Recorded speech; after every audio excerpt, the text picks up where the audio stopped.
the ILO from its origins recognized that decent work was a key piece of the puzzle to social justice and world peace.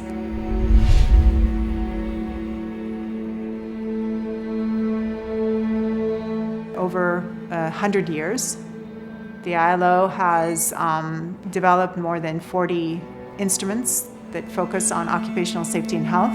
Current approach of the ILO related to occupational safety and health is very much focused on prevention, focused on creating the systems both at a national level and an enterprise level that are necessary to support occupational safety and health, and also creating a culture of prevention.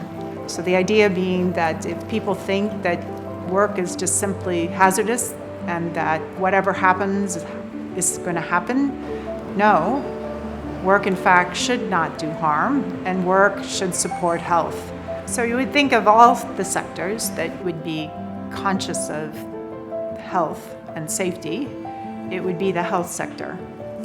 But actually what we find is this is actually a sector where workers suffer, often in many countries, the greatest percentage of injuries and ill health. And they tend to be selfless, and they tend to be people who will sacrifice their own well-being to help others. It's almost as if, because they're so focused on health, they don't need to worry about their workers' health. Some of the hazards are invisible, particularly to the public. So therefore, I think there's also a lack of recognition that in fact there are significant hazards in the health sector. And of course, then there's the biological hazards, there's chemical hazards, the radiation hazards that are all part of the working environment.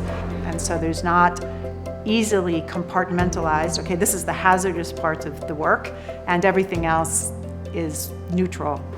You really need to have done your job in terms of assessing the hazards and risks, and to have a system in place that can proactively address them and evaluate, the success of those policies, and then make changes based on the results that you're achieving.